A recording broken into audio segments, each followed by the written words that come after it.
नमस्कार, आप देख रहे हैं जवाब तो देना पड़ेगा और आपके साथ में विजेंद्र सोलंकी। महंगाई की मार कम करने के लिए महंगाई को और बढ़ा देना, मांग को कम कर देना ताकि आपूर्ति में प्रतिस्पर्धा कम हो और दाम कम हो जाए। जेब में बच रहे पैसों को लोन पर ब्याज बढ़ाकर हर महीने निकाल लेना ताकि जेब में हर महीने पैसे कम बचे। पैसे कम बचेंगे तो लोग सामान कम खरीदेंगे, सामान कम खरीदेंगे तो मांग कम होगी, मांग कम होगी तो दाम गिरेंगे। आरबीआई जब भी रेपो रेट को बढ़ाता है, बेसिक पॉइंट में बदलाव करता है तो कुछ ऐसे ही तर्क सामने आते हैं। लेकिन सवाल यह कि जो आम आदमी जैसे तैसे करके अपनी ईएमआई का जुगाड़ करता है, वो इस बढ़ते बोझ को कैसे सहन कर पाएगा। सवाल यह कि जो आम आदमी ईएमआई भरने के लिए भी दोस्तों से, रिश्तेदारों से पैसे वर्तमान स्थिति में उधार ले रहा है, वो इस बोझ को कैसे सहन कर पाएगा। क्या सच में देश की अर्थव्यवस्था को बचाने के लिए, महंगाई को कम करने के लिए लोन पर ब्याज दर को बढ़ा देना ही एकमात्र उपाय है? सवाल उन लाखों लोगों का भी है जिन्होंने ब्याज दर कम होने की वजह से लोन ले लिया और बीते 2-3 महीने में लगभग 1.5% तक ब्याज बढ़ा दिया गया। क्या उन लोगों के साथ ये धोखा नहीं है? आज बात इसी मुद्दे पर कि भगवान कहां जाएं, किसे कहें, किसे बताएं, किसे अपनी व्यथा सुनाएं।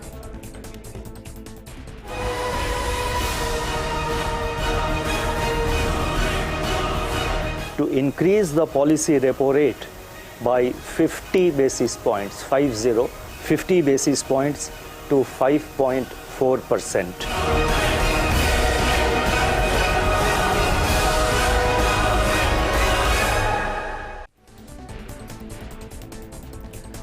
तो सवाल सबसे बड़ा यही है कि आम आदमी को किसी भी तरह से राहत मिलेगी या नहीं मिलेगी। पेट्रोल डीजल पर राहत नहीं मिल रही, गैस पर राहत नहीं मिल रही, खाद्यान्न पर राहत नहीं मिल रही। इसके बाद अब जो थोड़ा पैसा उसको ब्याज के जरिए मिल रहा था, ईएमआई पर जो कम दे रहा था, वो भी उसकी जेब से खींच लिया जाएगा। क्या महंगाई को कंट्रोल करने का यही तरीका है? इस पर बात करने के लिए हमारे साथ मौजूद है बीजेपी नेता आरपी विजय जी, कांग्रेस नेता सीएल यादव जी, हमारे साथ मौजूद है फाइनेंशियल एक्सपर्ट अभिषेक सिंघवी जी। अभिषेक सिंघवी जी, सबसे पहले शुरुआत सर आपके साथ। क्या यह पहला विकल्प है जिसको बार बार चुना जा रहा है या यह अंतिम विकल्प है जिसको बार बार अडॉप्ट करने की मजबूरी है? देखिए, इन्फ्लेशन जो ग्लोबल इकोनॉमिक अंडरस्टैंडिंग है, उसके हिसाब से जब excess of money supply market में आ जाता है तब इन्फ्लेशन होता है। और मनी सप्लाई को कंट्रोल करने के लिए इंटरेस्ट रेट को बढ़ाना, रेपो रेट को बढ़ाना ही एक कारगर उपाय है। देखिए, एक बैलेंस मेंटेन करना पड़ता है इन्फ्लेशन और डिफ्लेशन के बीच में। आप फोर्सफुली अगर आप महंगाई कम करने की कोशिश करेंगे, डिफ्लेशन आएगा और डिफ्लेशन इन्फ्लेशन से ज़्यादा खतरनाक बीमारी है। सर, मैं विद रिक्वेस्ट आपसे गुजारिश करना चाहूंगा कि उस भाषा का इस्तेमाल करें जो मेरे गांव बस्ती में बैठा आम आदमी है ना, जिसने किसी ने 2 लाख का पर्सनल लोन ले लिया है, किसी ने 10 लाख का किसी चीज पर लोन ले लिया है, वो समझ पाए कि आप कहना क्या चाह रहे हैं। देखिए, सरकार को इस बात का भी ध्यान रखना है कि मार्केट से जो बाजार है उसमें सामान की डिमांड खत्म ना हो। सामान की डिमांड को बरकरार रखते हुए महंगाई को कम करना एक भारी चुनौती है। अभी आप एक बढ़ती हुई ईएमआई का तो आप एक तकलीफ ठीक है आप बता रहे हैं, पर आप इसका दूसरा फ़ायदा देखिए। जो लोग रिटायर्ड हैं, सीनियर सिटीज़न हैं, जो खाली एफडी की ब्याज पे जीविका चलती है, जिंदा हैं, उनको तो एक बड़ी राहत मिल गई ना। उनको तो एफडी पे ज़्यादा ब्याज मिलेगा। सर, कितना ज़्यादा मिलेगा? 50 पैसे बढ़ा है तो अभी टोटल में 1.40 की रेपो रेट बढ़ी है, तो ब्याज भी लगभग 1% तो बढ़ा ही होगा, 1-1.25% तो बढ़ेगा ब्याज की रेट भी। जरा बताइए सर, जो मैं लोन लेता हूं उस पे तो मासिक तौर पर यह बढ़ा है। देखिए, और जिन्होंने एफडी कराई है उनको वार्षिक तौर पर बढ़ता है। इसके बीच का अंतर तो बहुत ज्यादा है। नहीं सर, वार्षिक तौर पे नहीं बढ़ेगा, उनको भी क्वार्टरली कंपाउंडिंग मिलता है। जो आज आप कल एफडी कराएंगे, आपको कल परसों में बैंक की ब्याज की दर भी बढ़ जाएगी फिक्स डिपॉजिट पे, और उसको क्वार्टरली कंपाउंडिंग होता है। और जो ईएमआई होती है वो मंथली बेसिस पे रिड्यूस होती है। हम जब लोन लेते हैं तो हमारे पास 2 विकल्प होते हैं, फिक्स इंटरेस्ट रेट और फ्लेक्सिबल इंटरेस्ट रेट। अगर आपने फ्लेक्सिबल इंटरेस्ट रेट पे लिया है तो जैसे जैसे ब्याज की दर बढ़ेगी आपकी ईएमआई बढ़ती जाएगी। सर, बैंक बताइए जो फिक्स पे दे रहे हैं इस वक्त। सारे बैंक्स के अंदर ये विकल्प होता है। सर, मैंने कम से कम 5 बैंक से बात की, सबने मना कर दिया फिक्स पे देने से। सर, वो किस बैंक से बात करी, क्या बात नहीं, करी? सरकारी बैंक भी है उसमें। नहीं, उसमें आपके पास विकल्प होता है, फिक्स से लीजिए ना आप। किसने मना किया आपको? वो थोड़ा महंगा मिलेगा। वो महंगा मिलता है, इसलिए हम फ्लेक्सिबल पे चले जाते हैं। सीएल यादव जी, सर सोचिए जरा, जिसने 30 लाख रुपए का लोन लिया है, अगर उसने 6.5 पर लिया होगा 2 महीने पहले, आज वो 8 के आसपास ईएमआई देगा। अगर 7.5 से ही मैं 8 कर लूं तो 925 रुपए मंथली उसकी ईएमआई बढ़ गई है। अगर उसको 6.5 से मैं कैलकुलेट करूंगा तो लगभग 1500 रुपए मासिक उसके ऊपर बढ़ोतरी हो गई है। गैस के दाम अलग से बढ़े पड़े हैं, पेट्रोल डीजल के दाम अलग से बढ़े पड़े हैं, और किसी की आय में इतना इजाफा नहीं हुआ जितना महंगाई के अंदर इजाफा हो रहा है। फास्ट इंडिया के दर्शकों को मेरा नमस्कार। ये जो सरकार जब से आई है तब से इनको आम जनता की फिक्र नहीं है। मेरे दोस्त कह रहे थे कि साहब एफडी की रेट बढ़ेगी, फिक्स डिपॉजिट की रेट बढ़ेगी, तो पिछले 2 महीने में बैंकों ने कितनी बढ़ाई, जबकि 0.9 की इजाफा हो चुका है, यानी 90 पॉइंट्स का रेपो रेट में इजाफा हो चुका। एफडी की रेट मैं समझता हूँ कि हार्डली किसी ने 10 पैसे बढ़ाई है, किसी ने 15 पैसे बढ़ाई है। मैं नहीं समझता है किसी बैंक ने एफडी की रेट बहुत ज़्यादा बढ़ाई है in ratio of repo rate में जो इंक्रीजमेंट आया।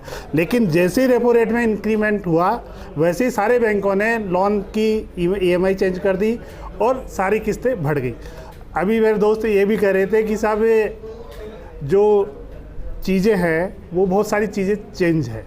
रेपो रेट के कारण से नो डाउट कि आपकी लिक्विडिटी कम होगी क्योंकि महंगा पड़ेगा, लेकिन उसका इम्पैक्ट क्या आ रहा है? आपकी कॉस्ट ऑफ प्रोडक्शन बढ़ रही है, कॉस्ट ऑफ सर्विस बढ़ रही है, कॉस्ट ऑफ डिलीवरी बढ़ रही है, उसको हम नज़रअंदाज कर रहे हैं। हम सिंगल साइडेड देख रहे हैं कि साहब यहाँ से लिक्विडिटी कम होगी, महंगाई कम हो जाएगी। आपके पास न खाद्यान्न है, न आपके पास दूसरे प्रोडक्शंस है, आप इंपोर्ट के ऊपर डिपेंड हो, आपका इंपोर्ट बढ़ रहा है, आपका ट्रेड डेफिसिट बढ़ रहा है। जुलाई का ट्रेड डेफिसिट 31 बिलियन डॉलर को क्रॉस कर गया। आपका इंपोर्ट लगातार डाउन हो रहा है, आपके पास खाद्यान्न संकट मुंह बाए खड़ा है, चावल की प्राइसेस 30% बढ़ गई। कौन से आप है ना जो रेपो रेट से कौन सी महंगाई को कंट्रोल करना चाह रहे हो? आपको पता है कि महंगाई है, फिर भी आप हर चीज़ पे जीएसटी थोपे जा रहे हो, जीएसटी की रेट बढ़ाया जा रहे हो, तो आपको चिंता क्या है? आपको खजाना लूट के बढ़ना है, जनता को लूटना है और खजाना बढ़ना है। आज आप इस देश का दुर्भाग्य है पिछले 8 साल में कि पेट्रोल के ऊपर टैक्स बढ़ा करके वाहवाही लूट रहे हैं कि देखो हमारा कलेक्शन बढ़ रहा है, जीएसटी बढ़ा करके वाहवाही लूट रहे हैं कि देखो हमारा कलेक्शन बढ़ रहा है। समझ में नहीं आता कि कौन सी इकोनॉमी की बात कर रहे हैं, या मिक्स इकोनॉमी है, या हम पूंजीवाद के ऊपर डाइवर्ट हो चुके पिछले 8 साल में। ये सोशल स्टेट है, आपकी सोशल ऑब्लिगेशन है, सबसे पहले आपको उनको फुलफिल करना चाहिए। सरकार की ड्यूटी होती है कि मेरे शासन में कोई भूखा नहीं सोए। हम 80 करोड़ लोगों को फ्री में अनाज देने की बातें कर रहे हैं, दूसरी तरफ हमारे प्रधानमंत्री कह रहे हैं कि ये रेवड़िया की जो फैशन चल रहा है ये बंद होना चाहिए। कौन सी रेवड़िया बांट रहे हो साहब? ये सोशल ऑब्लिगेशंस है, ये हर सरकार के दायित्व होते हैं उसकी जनता के प्रति। आप जो पूंजीपतियों को सब्सिडी दे रहे हो, जो 1.5 लाख करोड़ रुपए की लोन में रियायत, टैक्स में रियायतें दे रहे हो, वो तो रेवड़िया नहीं है, वो तो आपके लिए इंसेंटिव है, वो बिजनेस एक्सपेंशन के लिए इंसेंटिव है। लेकिन गरीब को दे रहे हो, जो कमज़ोर को दे रहे हो, वंचित को दे रहे हो, यदि सरकार अपनी सोशल ऑब्लिगेशन में दे रही है तो वो रेवड़िया है। ये जो दोहरे मापदंड है इनको समझना पड़ेगा। देश की और जनता की, आम जनता की जो ज़मीनी हालात है उसको समझना पड़ेगा। आज देश में खाद्यान्न नहीं है, आज देश में फर्टिलाइजर नहीं है, उसके हालात को समझना पड़ेगा। और जो महंगाई है रेपो रेट से दूर होने वाली नहीं है जब तक आप ज़मीनी हालात को नहीं सुधारोगे। जो स्किल इंडिया की बातें कर रहे थे, हम मेक इन इंडिया की बातें कर रहे थे, वो कहाँ है? हमारा जो मेक इन इंडिया का जो लोइन था वो धारता वो दिखाया गया था 2014 में, 2022 आते आते वो लोइन पिक्चर से गायब हो गया। कहाँ गायब हो गया? आज 51% आपका इंपोर्ट बढ़ गया, कहाँ जा रहा है आपका? आरपी विजय जी, सर सबसे पहले तो ये आंकड़ा दीजिए कि 90 पैसे आप बीते 2 महीने में बढ़ा चुके हैं। अगर मैं इन 50 पैसों को हटा भी दूं तो जरा उन 90 पैसे की वजह से बताइए कि किससे आदमी की जेब में किस तरीके से महंगाई से राहत पड़ी है। देखो विजेंद्र जी, आपको मैं बताऊं कि जब भी अगर रेपो रेट बढ़ती है तो वो मनी सप्लाई को कंट्रोल करने के लिए बढ़ाते हैं। और ये हिंदुस्तान का नहीं है, पूरे विश्व की है। जितने भी हमारे सेंट्रल बैंक्स हैं वो सब यही काम करते हैं। सर वो छोड़िए ना, मुझे मोटी मोटी भाषा में बताइए। मैं मोटी भाषा में आपके लेवल पे आ रहा हूं। आम आदमी समझ भी नहीं पा रहा होगा। नहीं, मैं सब थोड़ी ना घर के अंदर सीए बैठे हुए हैं। नहीं, मैं आपसे पूछ रहा हूं कि जब 2 बार एक बार 40 पैसे, एक बार 50 पैसे, 90 पैसे कम किए गए, ये कहते हुए कि महंगाई कम होगी। मुझे बताइए महंगाई कहाँ कम हुई है 90 पैसे से, और इस 50 पैसे से और कैसे कम होगी? महंगाई पहले से कम हुई है, अभी 7.01 थी, वो घट करके अभी 6.7 का इन्होंने रखा है, और 6.7 से भी नीचे जाएगी जिस हिसाब से ये हो रहा है। आज की तारीख में मनी सप्लाई रुक गया, आज कम से कम भी आपका 2 लाख करोड़ रुपया कम से कम इस जो आज जो डिसीजन लिया पिछले 3 महीनों में जो डिसीजन लिए उससे 2 लाख करोड़ रुपए आपका 3 लाख करोड़ रुपए आपका मार्केट में बच जाएगा। तो उससे डेफिनेटली लोग बागों के हाथ में पैसा नहीं होगा तो वो डिमांड कम करेंगे, उसकी वजह से ही मतलब भूखा नंगा बनाना है आम आदमी को। नहीं देखो और क्या होगा सर, जेब में पैसे नहीं छोड़ेंगे। आप भूल गए 2013 से पहले इंटरेस्ट रेट क्या थी, आपको ये भी एहसास होना चाहिए। आप भी टीवी पे आते हो 2013 से आप कर रहे हो। नहीं मैं इससे पहले रेट क्या थी? 11% की रेट थी, जिनको आप 2013 से पहले पेट्रोल डीजल के दाम क्या थे सर? 2013 से पहले दाल के दाम क्या थे? 2013 से पहले आटे के दाम क्या थे? 2013 से पहले आप बताइए ना सर के मध्य को उससे गैस के दाम क्या थे? अरे सर बताइए, आम आदमी की जरूरत है, बताइए मुझे। टीवी के एंकर हो, टीवी के एंकर के हिसाब से आप बात करो, आप आम आदमी की बात करो। सर मैं आम आदमी की आवाज हूं, इसलिए टीवी पर बैठा हूं। आप जो बात नहीं, मैं इन कैलकुलेशन के लिए नहीं बैठा हूं सर। आप पॉलिटिशियन की जैसे बात नहीं करोगे। आप नहीं, आप मुझे बताइए ना आरपी विजय जी, आपने कहा 2013 से पहले देखिए कितना ईएमआई थी, मैं मान लेता हूं। तो मुझे बताइए 2013 से पहले पेट्रोल डीजल के दाम क्या थे? उसके बाद में क्या गैस के दाम क्या थे? उसके बाद में बताइए सर। 95 रुपए से जब 46 रुपए से, मतलब सॉरी 65 रुपए आ गया था, जब तो आपने कुछ नहीं बोला। 95 रुपए का आपका पेट्रोल दाम घट करके 65 रुपए आ गया था, तब आपने कुछ नहीं बोला। और आज की मैं इसी बात कर रहा हूँ 2014 की, मुझे बताइए 2014 की बात कर रहा हूँ सर। आपको आगे पैसे दूसरी चीज आपको 33% के ऊपर 8 गुना और पेट्रोल के ऊपर 4 गुना एक्साइज बढ़ा दी। चार्टर्ड अकाउंटेंट है, उसके बावजूद भी आप 32 रुपए 90 पैसे आगे बढ़ा रहे हैं ना, 30 रुपए 90 पैसे हमने एक्साइज ड्यूटी कर दी। रुके ना सर, आरपी विजय जी मुझे बताइए ना सर। मैं मान लेता हूं, चलिए आम आदमी इस बोझ को भी झेल लेगा, झेलना पड़ेगा, मजबूरी है, कोई नहीं झेलेगा नहीं सर। मैं आपको बताता हूं, अगर इन्फ्लेशन महंगाई कैसे कम होगी, महंगाई एक बार तो जो आपके हाथ में पैसा नहीं होगा तो क्या करेगा? माल तो नहीं खरीदेगा ना, एक्सेस माल नहीं खरीदेगा, भूखा मरेगा। भूखा नहीं मरता, भूखे मारना चाहते हैं। 80 करोड़ आदमी भूखा मरे, खरीद नहीं पाए, भूखा मरे, राशन दिया जा रहा है। क्या बात कर रहे हैं आरपी विजय जी? ये अच्छी चीज है सर, मैं आपसे सवाल ही नहीं करूंगा, आप बस ये कह दीजिए मेरी स्क्रीन पे कि हम बार बार इसलिए बढ़ा रहे हैं ताकि आम आदमी की जेब में जो 2-5 पैसे बच रहे हैं ना, उन्हें हमें निकालना है। ऐसा नहीं है सर, पैसा ही नहीं छोड़ना। विजेंद्र जी आप इस बात को भूल गए कि अभी जब आपके प्री कोविड पहले क्या रेट थी? रेटें क्या थी?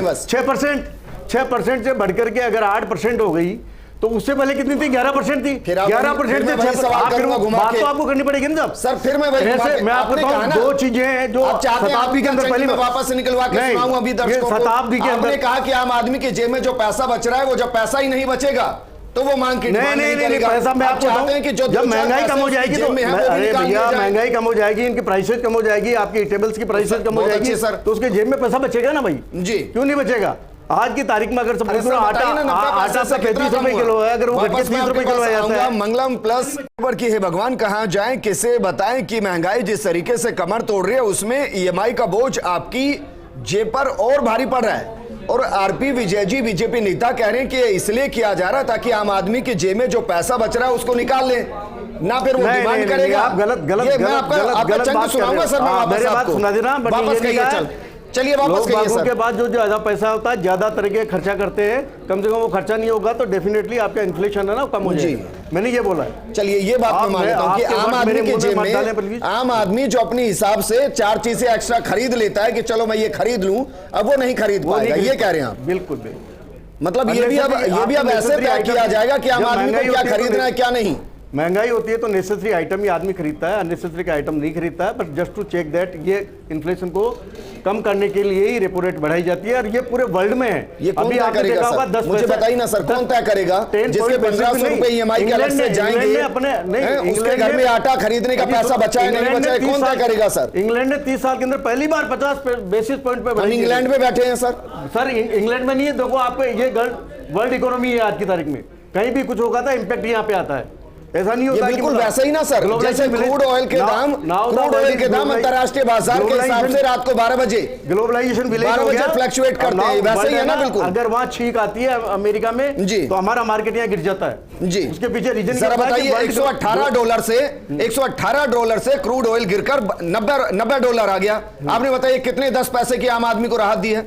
कितना आपको बार तो आपकी जो एक्साइज ड्यूटी है वो घटा दी सर। एक्साइज ड्यूटी का अंतर्राष्ट्रीय बाजार में क्रूड ऑयल के दाम और उसको तय करना, इसके बीच का कोई लेना देना है एक्साइज ड्यूटी का? और किस लिए घटाया जाता है? आज एक्साइज ड्यूटी किस लिए घटाई जाएगी? 2014 में एक्साइज ड्यूटी कितनी थी सर? नहीं, 2014 में कितनी थी एक्साइज ड्यूटी? 2014 के अंदर कितनी भी ड्यूटी हो, अरे सर 8% थी, 7%। अरे आप जिसकी पैरवी कर रहे हो विजेंद्र जी, वो क्या हो गई? वो तो हमारे को गोल्ड, वो एक्चुअली ऑयल बॉन्ड पकड़ा के चले गए, जिनको हम भुगतान कर रहे हैं आज की तारीख में। आप बताइए, ऑयल बॉन्ड को हम भुगतान कर रहे हैं 1,80,000 करोड़ के हमारे जहां तक जाएंगे वहां तक जाऊंगा मैं। कितना भुगतान किया? 3 लाख करोड़ रुपए के इस सरकार ने बैंकिंग बॉन्ड इश्यू कर दिए। अभी तक हमने 35,000 करोड़ तो प्रिंसिपल कर दिया और बाकी का ब्याज कर दिया 80,000 करोड़ के आसपास का। आप क्या बात करते हो? अरे सर, किसके लिए बोलो? नहीं, हमारे ऊपर छोड़ के की भाषा में इसको आप सही कह सकते हैं, विजेंद्र भाषा में ये आप इसको सही कह सकते हैं। नहीं, देखो मैं आपको बता दूं कि देखो आज इन्फ्लेशन को कंट्रोल करने के लिए आम आदमी की बात करता हूं, आम आदमी की जेब की बात करता हूं। आज अपन बहस करें, मुझे बताइए, आम आदमी की जेब में हमारा मकसद ये होना चाहिए, जब भी महंगाई बढ़ेगी रेपो रेट बढ़ाना पड़ता है, गया है उसकी जेब में 2 पैसे बच जाएं, या ये होना चाहिए कि जो 2 पैसे बच रहे हैं उनको भी उसके जेब से खींच लिया। विजेंद्र जी आप सुनो, अभिषेक सिंह भी जी, कोविड था, ठीक है सर, मई माह में महंगाई की दर 7.70% थी। सरकार ने त्वरित कार्रवाई करते हुए रेपो रेट्स वगैरह बढ़ाई, तो उसका कारण यह हुआ कि जो जून माह एंड हुआ हमारी महंगाई की दर घट के 7.1% आ गई है। 7.01। अब सरकार ने जो कदम उठाए हैं वो उसके बारे में बताता हूं, क्योंकि डिबेट ये वन साइडेड हो गई है, इसलिए मेरे को थोड़ा सा ये मत समझिएगा कि मैं सरकार का पक्ष ले रहा हूं, भारत सरकार का। हमें गेहूं का एक्सपोर्ट पे सरकार ने बैन लगाया और कंट्री टू कंट्री एक देश दूसरे देश को दे रहा है प्राइवेट, आप एक्सपोर्ट नहीं कर सकते। उससे देश में गेहूं के दाम की कमी आई है। सरकार ने ऑयल जो खाद्यान्न के तेल का जो मैन्युफैक्चरर्स हैं उनको स्ट्रिक्ट इंस्ट्रक्शंस दिए हैं कि आप 10 रुपए प्रति लीटर आप तेल के दाम कम करोगे। सरकार ने उनसे पुनः आग्रह किया है 10 रुपए प्रति लीटर आप तेल के दाम कम करो। कंस्ट्रक्शन की एक्टिविटी बढ़े, सरकार ने स्टील के एक्सपोर्ट्स पे रोक लगाई है। पेट्रोलियम कंपनियां जो मुनाफा कमा रही थी, जिसे विंडफॉल गेन कहते हैं, सरकार ने उसके ऊपर भी टैक्स लगाया। तो सरकार ने त्वरित कार्रवाई करते हुए महंगाई को कंट्रोल किया है। और 31 मार्च सर 4 चीज मैं आपसे पूछ रहा हूं, 4 चीज। क्या पिछले 3 महीने में पेट्रोल डीजल के दाम में कोई कमी आई है? मैं 4 चीज पूछ रहा हूं, कोई कमी आई है आम आदमी को? सर 10 रुपए की रेट से पेट्रोल कम हुआ है। 108 रुपए 43 पैसे 2 महीने पहले भी था, 108 रुपए 43 पैसे और बीच में 117 रुपए हुआ। और 1 मिनट आप सुनिए, और पेट्रोल कितना वैश्विक, और उसमें एक्साइज ड्यूटी को कम किया गया। देखिए एक्साइज ड्यूटी, सर दूसरी बात आम आदमी की बात बाकी का टैक्स रसोई गैस के दाम में बीते 2 महीने में कितनी कमी आई है, या आप बताइए कितनी बढ़ोतरी? देखिए यूक्रेन युद्ध, रशिया, आप इधर उधर नहीं ना सर, नहीं कंट्रोल नहीं, बिल्कुल आपको बता रहा हूं ना, ये महंगाई जो है, महंगाई वैश्विक महामारी है। अमेरिका, एक मिनट आप मेरे को बोलने दीजिए, आप मेरे को रोकिए मत, 1 मिनट मेरे को बोलने देंगे, आप बोलने नहीं देंगे तो। अमेरिका में महंगाई की दर 1% की दर पे रहती है, वहां 9% हो गई और सरकार, अमेरिका की सरकार उसको कंट्रोल नहीं कर पा रही है।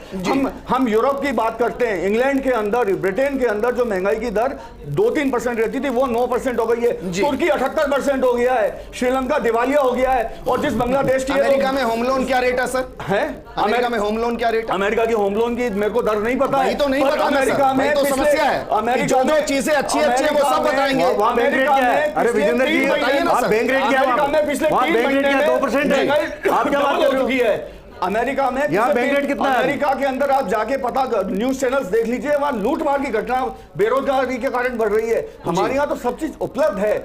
ये जो महंगाई है वे वैश्विक महामारी है। ये कोरोना के कारण जो सप्लाई चेन डिस्ट्रप्शंस हुए, ये रूस यूक्रेन युद्ध हुआ, दुनिया तो कह रही है नहीं, अभी हो सकता है सर ताइवान और चीन का भी हो जाए, तो हमें तैयार रहना चाहिए। बिल्कुल तैयार रहना चाहिए कि सरकार कहां कैसे हंटर मारेगी। देखिए चाइना से अगर इंपोर्ट्स रुकेंगे तो महंगाई बढ़ सकती है। पर मैं दोबारा कह रहा हूं WHO ने, सर, मैं यूनाइटेड आपसे नेशन ने with भारत request को पूछ रहा हूं सर, भाई आम आदमी के लिए करते हैं ना जो भी करते हैं, व्यापारियों के लिए तो किया ना, करते नहीं होंगे। आम आदमी के लिए। आम आदमी अगर के लिए गेहूं का ना। export मुझे होता है- आम आदमी से जुड़ी आप 2 या 3 चीज बता दीजिए हाँ, जो मैं बता रहा हूं ना, मैंने बताई मूलभूत ना। इस्तेमाल करता है और मैंने उसमें बताई कमी ना, आई है। मैंने बताई बताइए ना, सर। गेहूं का एक्सपोर्ट रोका, उससे गेहूं के दाम कम हुए।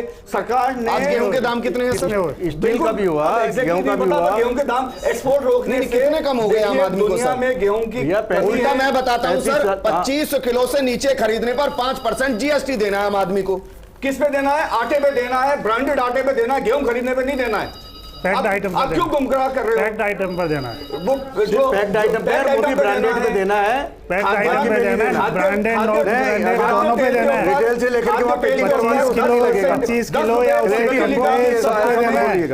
आप दोनों लीटर की कौन आप सी दोनों अपने आप को ठीक है, करेक्ट करके CA यादव जी, भैया, मैं CA सही यादव कर रहा हूं जी, आपको, अगर CA मैं माल यादव खरीद जी, करके पे सर, एक करवा बार रहा हूं, कांग्रेस उससे का लगे। चश्मा उतारिएगा और अब मुझे बताइए कि जो 1.5 रुपए के आसपास अब ये जो ब्याज में बढ़ोतरी हुई है, इससे कितनी सच में उम्मीद है कि आम आदमी को राहत मिलेगी? पैसा जितना जाएगा वो तो बता लिया, वो सब बातें हो गई, राहत कितनी मिलेगी? विजेंद्र जी, आपने मेरे को एज ए कांग्रेस रिप्रेजेंटेटिव बुलाया है या एज ए एक्सपर्ट बुलाया? नहीं, आप पहले एक्सपर्ट भी हैं सर, नहीं, एक्सपर्ट आपने नहीं है क्या? नहीं, आपने कहा ना कांग्रेस का चश्मा उतारिए, जी। तो कांग्रेस के चश्मा लगा के ही मैं आया हूं, तो इसलिए कांग्रेस के चश्मे से ही बोलूंगा और देखूंगा पहली चलिए बात। बताइए सर, लेकिन कितनी फिर भी राहत मैं मेरे मिलेगी? जो फाइनेंशियल एक्सपर्ट आपने बुलाया है उनकी तरह मैंने चश्मा नहीं लगा रखा, बिल्कुल ब्लैक वाला, जिसमें मेरे को कुछ नहीं दिख रहा देश के आप ये हालात। बताइए ना, आप भी तो 7.7 से कांग्रेस का 7.01 आएगी नहीं आएगी? अरे साहब, आप तसल्ली बताइए तो रखो। कि खाद्यान्न सेल के ऊपर तो क्या कर रहे हो? तो किस तरह की कमी आई है कि नहीं आई है? अरे साहब, सच्चाई में आई है? कितने और 5% आपने GST से बढ़ा दी, हाँ, 12% GST से वो बढ़ा क्यों दी, लगाई है? 18% क्योंकि GST 5 से साल बढ़ा तक दी। और सरकार को और वो GST की हमारे प्रधानमंत्री भैया, जी ड्रोन जीवी है, हमारे विजेंद्र जी, प्रधानमंत्री जी GST के ड्रोन अंदर जीवी ये है, वो representative ड्रोन होते हैं, भेज वहाँ करके कुछ नहीं देखते हैं कि बोलते, कौन बाहर आदमी आके हंस रहा है, कांग्रेस कौन वाले आदमी हैं, मुस्कुरा रहा है, कांग्रेस किसके के परिवार में मेंबर हंसी है। वहाँ कुछ नहीं बोलेंगे, यूनानिमस डिसीजन लेंगे, बाहर आते ही रोना रोजना कर देते हैं। इनका काम ही यही है, वहाँ नहीं ये बोलेंगे। रोने के यूनानिमस आज तक आते जितने रोने के decision हुए हैं, आते जितने बीजेपी की है, और बीजेपी शुक्रिया RSS की है, हमारे बीजेपी के सुनील प्रवक्ता यादव जी, होते हैं। आपका भी शुक्रिया। अभिषेक सिंघवी जी, आपका भी शुक्रिया चर्चा में शामिल होने के लिए। मुझे लगता है आपको सब समझ में आ गया होगा कि किस तरीके से आपको महंगाई से राहत मिलेगी। जो दाम बढ़ाकर आपकी जेब से और पैसे निकाले जा रहे हैं, उसके पीछे की वजह यह है कि आपको ही चीजें अब सस्ती मिलेंगी, ऐसा कहा जा रहा है। क्योंकि जब जेब से आप खरीद नहीं पाएंगे तो फिर मांग होगी नहीं, तो पैसे गिर जाएंगे। लॉजिक लंबे टाइम से दिया जा रहा है, लेकिन आप फिर वही कहिए, हे भगवान, कहां जाए, किसे कहें। नमस्कार।